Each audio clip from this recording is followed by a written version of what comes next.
वंदे पुरुषोत्तमम परम प्रेममय श्री श्री ठाकुर जी की वाणी।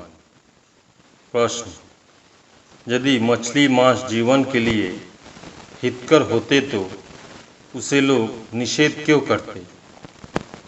हम तो अपना मंगल चाहते हैं या कुछ और?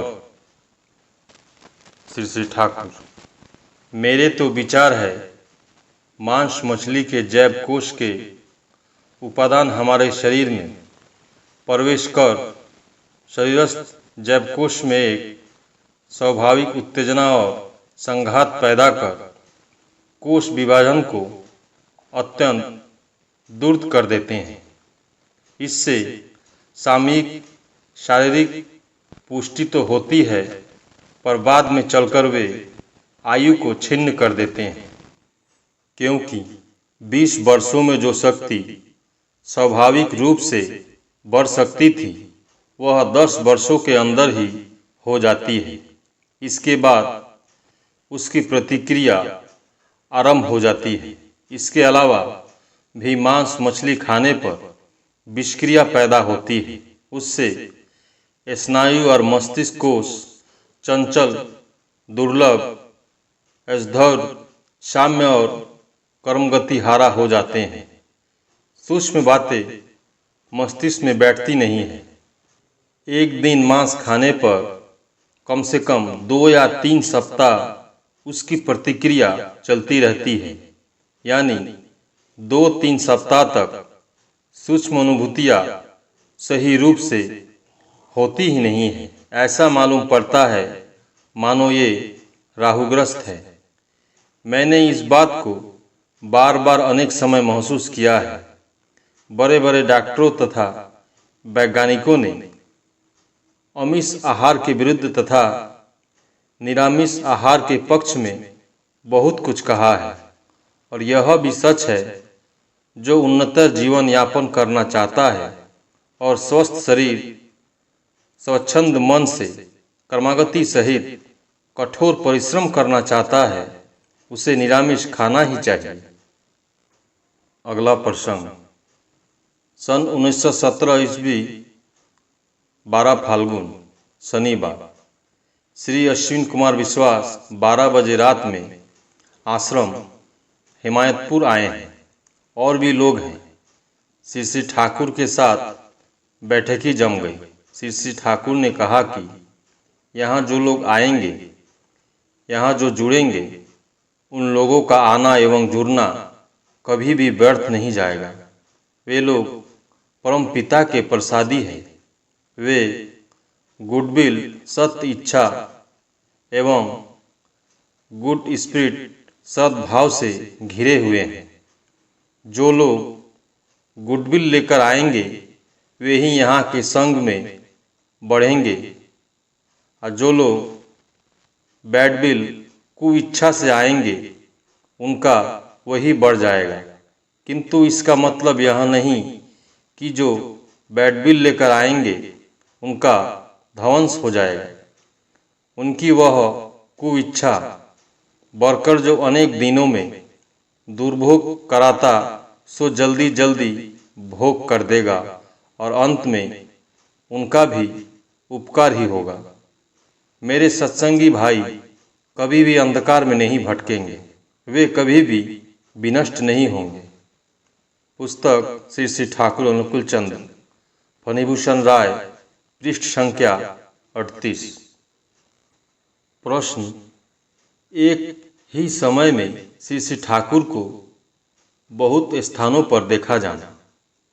श्री श्री ठाकुर से श्रद्धेय श्रद्धा ने जिज्ञासा किया कि हम लोग आपको यहाँ देखते हैं एवं उसी समय आप दूसरे स्थानों पर कैसे दिखाई देते हैं? श्री श्री ठाकुर ने कहा कि मनुष्य एक पंच भौतिक शरीर है एवं एक मानसिक शरीर है। मैं यहाँ स्थूल शरीर में रहकर इच्छा की सहायता से बर्मा चला गया। जो लोग मुझ में संभाव संपन्न थे वे लोग मुझे देख पाए। जो लोग निर्लिप्त अर्थात किसी भी प्रवृत्ति में अभिभूत नहीं थे वे लोग भी देख पाए, किंतु जो लोग प्रवृत्तियों में अभिभूत थे वे देख नहीं पाए हैं। द्वितीय महाविश्व युद्ध के समय श्री ठाकुर ने हिमायतपुर आश्रम से कई लोगों को पत्र द्वारा सूचना दिया कि आप लोग भारत चले आइए, क्योंकि संकट आने वाला है।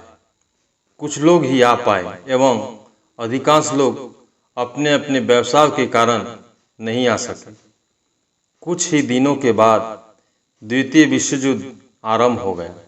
बमबारी शुरू हो गई, घरों पर बम बरसने लगे। श्री ठाकुर जी ने अनेक घरों में संदेह उपस्थित होकर लोगों को उन घरों में से निकलने एवं देखा गया कि निकालने के बाद दूसरे ही क्षण घरों पर बम गिर गया एवं सभी कुछ ध्वस्त हो गया।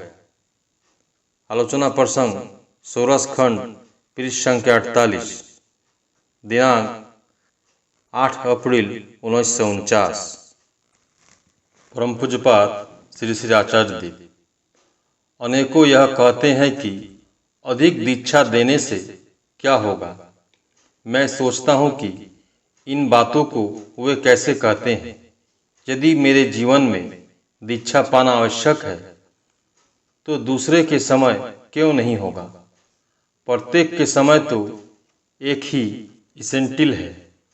एक आदर्श को नहीं पकड़ने से एकता नहीं आती है, पारस्परिकता नहीं आती है। ऋत्विक आचार्य के एक प्रश्न के उत्तर में श्री ठाकुर ने कहा था, नाना प्रसंग पुस्तक में उल्लेख है, कॉमन प्लेटफॉर्म होना चाहिए, कॉमन लव सेंटर रहना चाहिए। एकता पारिपार्श्विकता बढ़ाने में इसके सिवाय दूसरा पथ नहीं है। श्री ठाकुर जी ने प्रत्येक व्यक्ति को बचने का पथ दिखलाया है, किसी को विमुख नहीं किया है। हम सभी उनकी दया पर है। हमारा बचे रहना उनकी दया का दान है। हर मनुष्य को यदि दुख दरिद्रता यंत्रणा से मुक्त नहीं कर सके, हर मनुष्य को यदि बचाकर नहीं रख सके, तो हमें कर्मी बनने से क्या लाभ।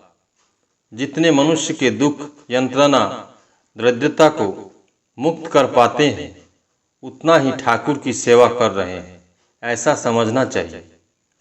ठाकुर जी ने कहा है कि किसी भी अवस्था से किसी को दरिद्र क्लिष्ट बनने नहीं देंगे एवं स्वयं बचो और प्रत्येक को बचाओ। बड़ा बनाए, बड़ा बनाने के माध्यम से बड़ा बनेंगे। इस प्रकार से अमृत के पथ पर आगे बढ़ते रहेंगे। परम श्री ठाकुर। सभी गुरु भाई एवं माँ को जय।